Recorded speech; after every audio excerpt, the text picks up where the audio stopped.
Pada 7 Januari 2026, Indonesia mencetak sejarah baru yang ditunggu publik. Presiden Prabowo Subianto pada acara Panen Raya mengumumkan bahwa pada 2025, Indonesia telah berhasil mencapai swasembada pangan. Meskipun telah terjadi peningkatan produksi beras, namun tantangan seperti variabilitas iklim, konservasi lahan, dan kenaikan biaya input terus mengancam produksi beras. Nah, untuk mengelaborasi hal ini telah hadir di studio Bapak Erianto, Presiden Direktur Syngenta Indonesia. Selamat pagi, Bapak. Selamat pagi Mas Yudas. Terima kasih sudah hadir di CNN. Ini saya penasaran ya sebenarnya, bicara mengenai swasembada pasti bicara mengenai kualitas dan juga produktivitas. Bagaimana Syngenta dan Bapak melihat swasembada pangan yang dicanangkan pemerintah dan keberhasilan Indonesia untuk mendapatkan komoditi beras yang mencapai target? Ya, terima kasih. Untuk swasembada beras, sebenarnya ini adalah target yang realistis ya. Pada yang seperti Mas Yudas sampaikan tadi tanggal 7 Januari, Bapak Presiden Prabowo sudah mengucapkan Bismillah kita sudah mencapai swasembada pangan, di mana produksi beras mencapai 35 juta ton, melebihi kebutuhan domestik, dan juga cadangan beras mencapai 3 juta ton, sudah mencapai tingkat yang lebih tinggi, paling tinggi sebenarnya di 50 tahun belakangan ini. Jadi kita benar berhasil sudah mencapai swasembada beras. Dan ini adalah hal yang positif dan momentum yang penting ya, di mana kita melihat usaha kita berhasil, tetapi itu bukan garis akhir. Kita harus melihat di mana pemerintah meyakinkan swasembada pangan itu bukan cuma hanya mencukupi kebutuhan pangan, tapi juga ketahanan pangan yang ada berkelanjutannya. Ya. Ya. Kalau kita bicara mengenai Syngenta, mungkin Bapak bisa sedikit memberikan informasi tentang perusahaan Anda, karena saya membaca ini adalah perusahaan agroteknologi ya. Ya. Nah, perannya seperti apa Pak terhadap pencapaian swasembada pangan di tanah air Pak? Ya. Peran perusahaan swasta sebenarnya sangat strategis. Ya. Misalnya dari Syngenta kita ada visi petani maju, ya, di mana dengan 4 pilar MAJU. M, kita mau memaksimalkan produktivitas, jadi berperan langsung untuk kontribusi kepada swasembada pangan. Dengan A, kita mengakselerasi inovasi, jadi kita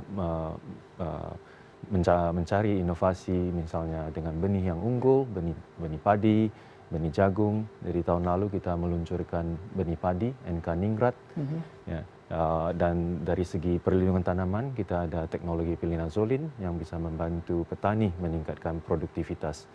Dari J, di mana kita percaya kita harus joint effort untuk sustainability, pertanian berkelanjutan. Jadi selain dari inovasi produk, kita juga mendampingi petani-petani maju kita, di mana kita memberikan pengetahuan teknis dan juga memberikan ilmu tentang praktik pertanian yang baik, good agriculture practice. Ya. Dan swasembada pangan ini bisa dipertahankan di mana petani mendapat akses teknologi dan juga mendapat pendampingan dari segi agronomi. Dan ini membawa kita kepada pilar yang U, di mana kita harus united one team, bekerja sama, kolaborasi antara pemerintah, sektor swasta, dan petani, di mana kita semua adalah kunci keberhasilan swasembada pangan. Kalau kita bicara mengenai tadi begitu kompleksitasnya industri pertanian tanah air untuk meningkatkan swasembada dan sustainable ke depannya, kita bicara juga mengenai bagaimana peran petani ya, ini salah satu yang paling besar. Data yang saya bacakan sedikit Pak dari BPS di 2021 hanya ada 72,9% petani kita itu petani dengan skala kecil ya, dengan pendapatan 5,23 juta. Nah, peran petani begitu besar, di satu sisi juga alih fungsi lahan. Bagaimana Anda melihat ini Pak? Ya, sebenarnya untuk kita harus menggerakkan ya, petani-petani kecil.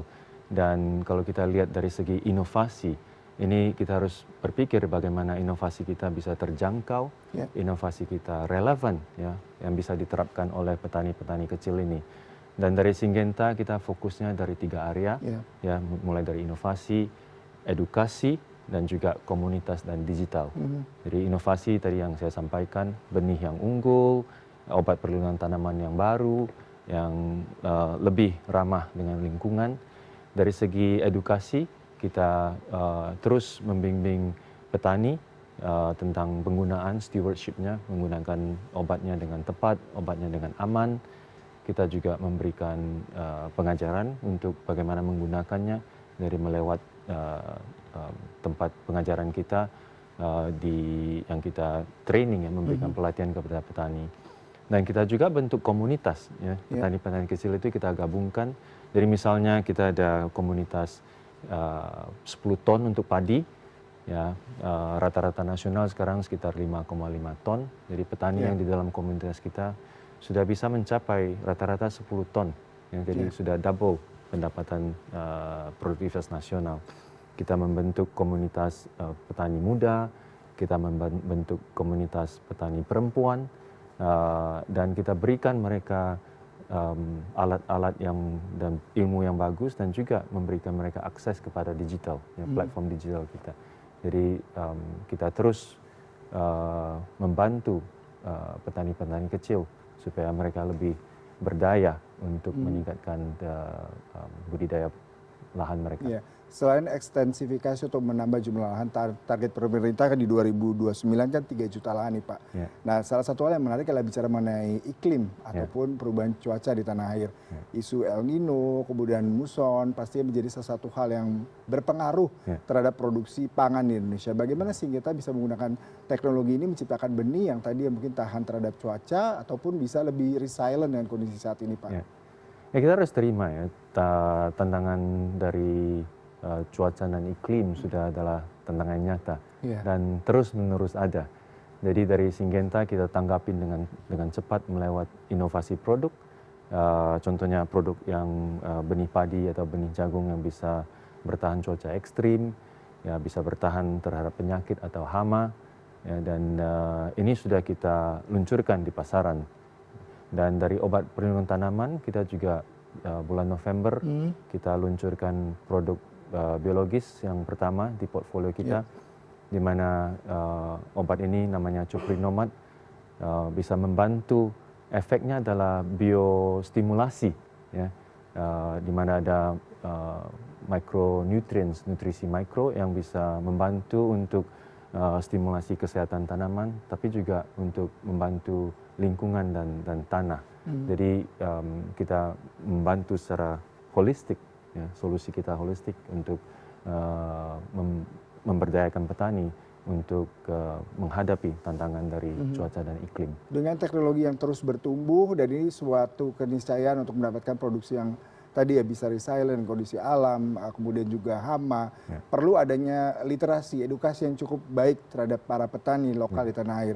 Tapi tidak kita pungkiri gap antara petani modern dan petani tradisional di tanah air cukup besar. Bagaimana Syngenta bisa menjembatani ini dan seperti apa konsep untuk memberikan literasi yang cukup baik, Pak? Ya, setuju sekali, ya, sama yang tadi saya sampaikan melewat inovasi, edukasi. Jadi untuk sebagai jembatan ini dalam proses transformasi, kita menghimpunkan kekuatan kita di dalam memberikan edukasi. Jadi ada dua perspektif. Satu adalah kita ada demonstrasi plot, di mana kita membuat lahan di area petani-petani sendiri, di mana kita memperlihatkan cara budidaya tanaman yang betul, menggunakan obat kita yang betul.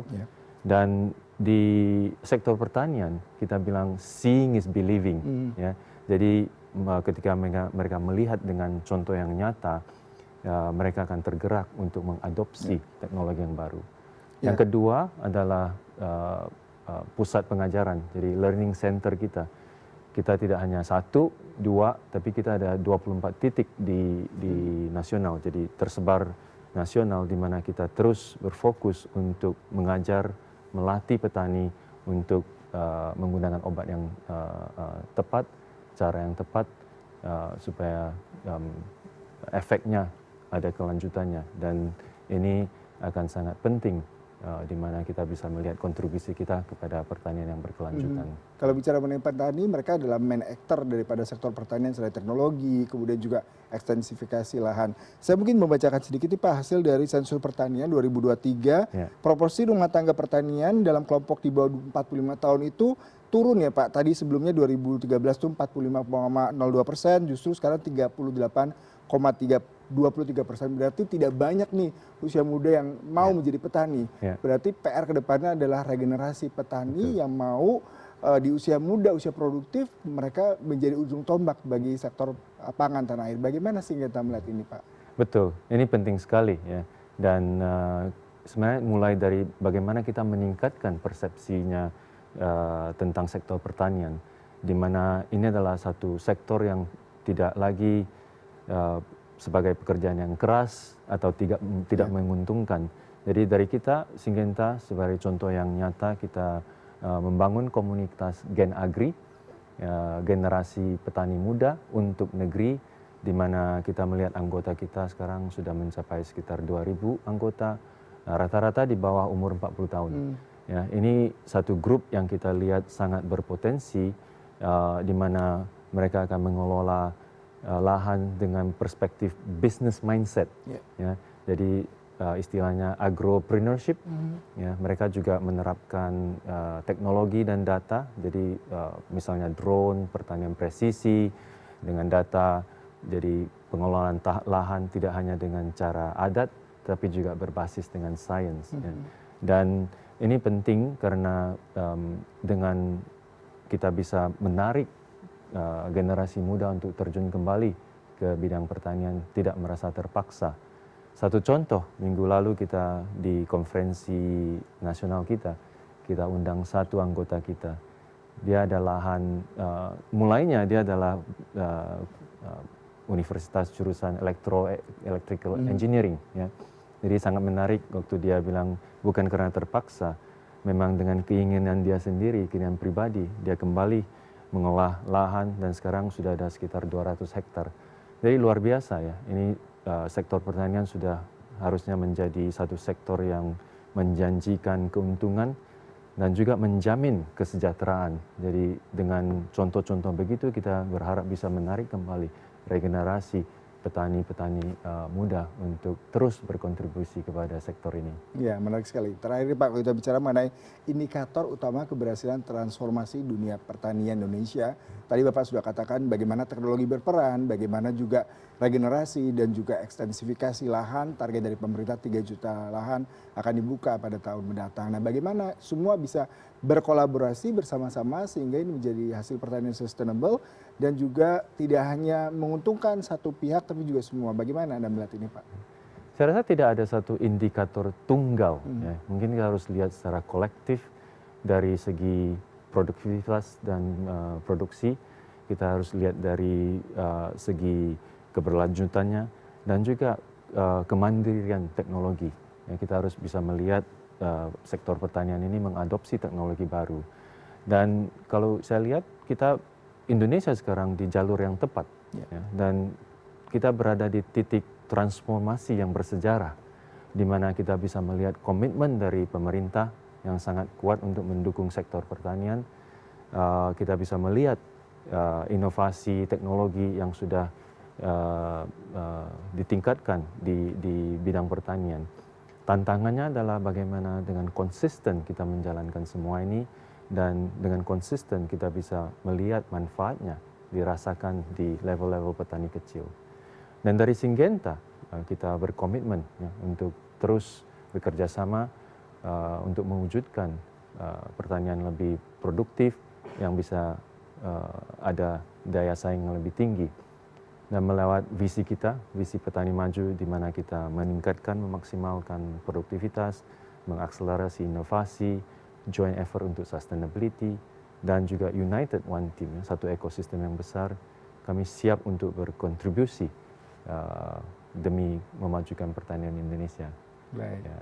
Terima kasih sekali Pak Rianto. Sepertinya memang perlu ada pandangan holistik dan pentahelix supaya semua pihak berkoordinasi, berkolaborasi, bahwasanya pertanian bukannya tanggung jawab petani, pemerintah, tapi juga kita ya sebagai consumer, karena kita 90% Indonesia masyarakatnya mengkonsumsi beras nih Pak. Betul. Kalau industri tanah air tidak mencapai target impor, terus-terusan kita tidak mendapatkan sustainability juga. Terima kasih untuk perbincangannya pagi ini Pak Rianto dari Syngenta. Semoga sukses selalu untuk Syngenta. Terima kasih. Salam petani maju, Indonesia maju. Ya, terima kasih.